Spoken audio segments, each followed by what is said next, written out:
vlogging setup. I'm gonna call it something catchy like unhinged man films himself coming undone and doing dangerous car maneuvers on the highway on his way to the gym. Something like that probably sounds good. Crack a cold one, or maybe a room temperature one. I'm gonna start doing these as often as I feel like it, and today is a good time to do it because I've had something on my mind after watching a video of sort of a health longevity guru guy recommending some insane things, and I've felt stirred to try these insane things, and I realized that this has happened to me many times before, and it's almost never the right call to listen to these health guru guys, these magic pill like crazy, that's so crazy it might just work type guys. Let me tell you the argument, first of all, that I've given myself that I think is probably the correct one. And it's illustrated by the thumbnail of this video, which is the IQ curve.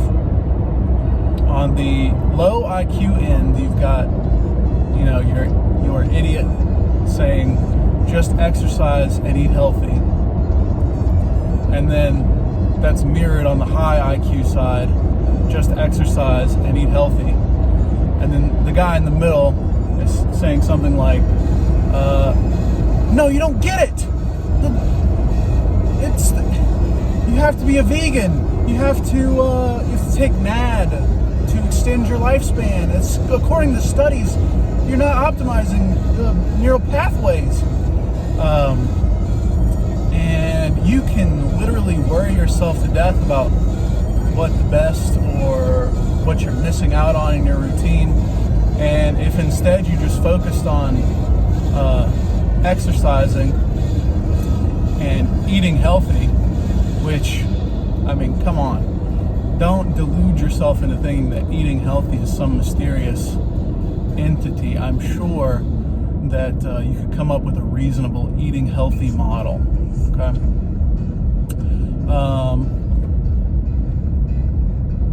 Just exercise and eat healthy and stop worrying about peer-reviewed studies or, whether the government is trying to give you cancer or anywhere, on those fringes, right? That's the argument that I'm going to make. And now I'm just going to talk about a couple of thoughts I've been having. And hopefully the audio is getting blown out by my techno music that I'm playing in the background, which I'm hoping is going to be a nice accompaniment. And I also hope I get sideswiped because I'm driving poorly. What was I saying? Oh yeah, I'm going to do something dangerous. That's what I was saying. I feel like I have to do something dangerous. The voice in my head told me to. You've got two camps of people as far as I see it, and I've fallen into both camps. You've got the shaman, QAnon, conspiracy theory, like novel underground. You've got worms in your brain type guys.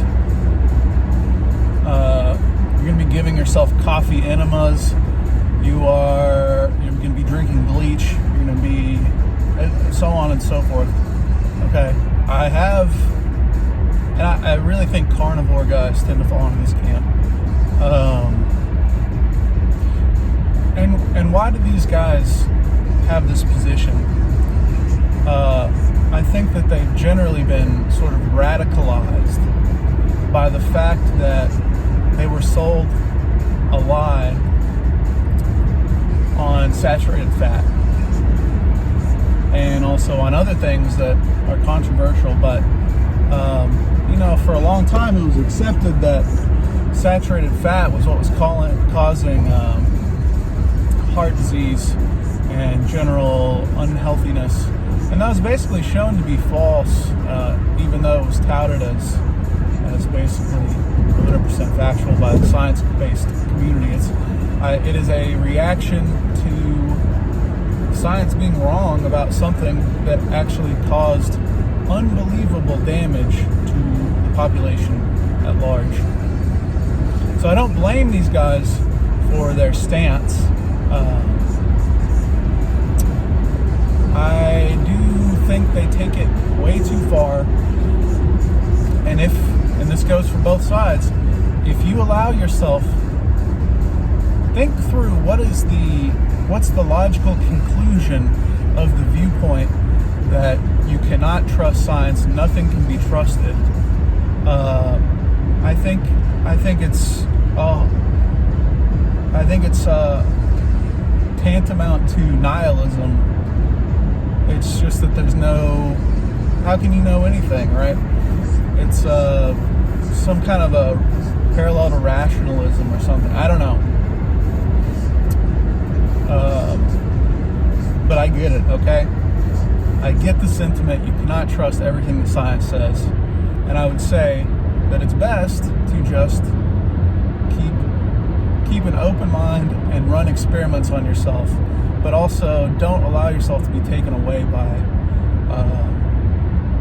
every new conspiracy and every new way that people are saying that whoever is trying to keep you from being healthy, okay?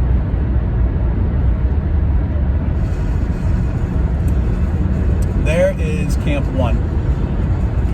Camp 2, I would say, falls into this science, evidence-based camp, who is sitting there reading peer-reviewed journals. They won't accept any arguments other than, stuff that's in a journal or that a medical doctor would recommend.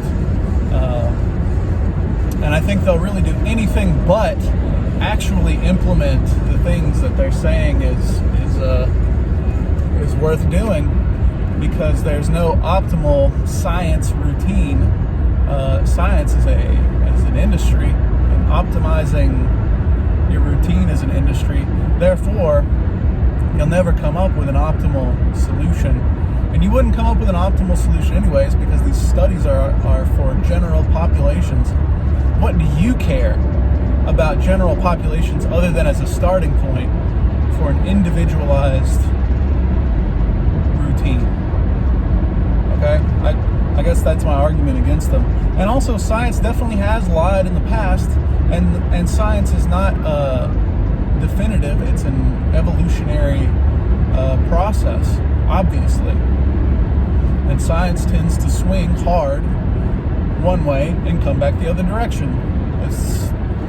They told us to remove butter and steak, and that was a mistake. You shouldn't replace butter and steak with, it turns out, you shouldn't replace butter and steak with fucking corn oil and corn syrup.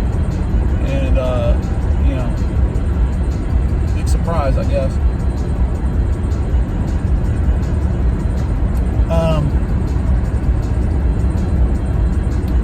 Science is useful, but it is nowhere near as useful on an individual basis as this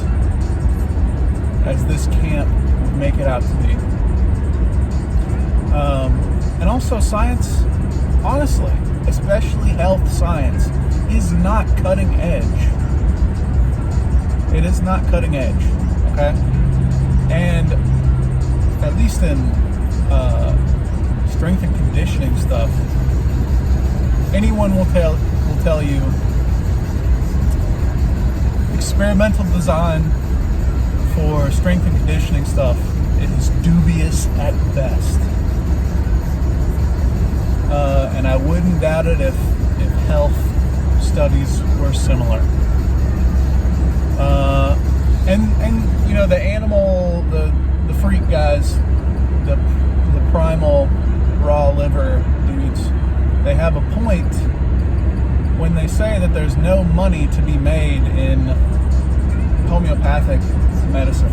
I mean, obviously, you've got your charlatans and your gurus who will be making money off of it, selling their primal supplements and products and things. There's, whatever. But as far as, I mean, that's the stuff that makes money, right? Most of the people in this space,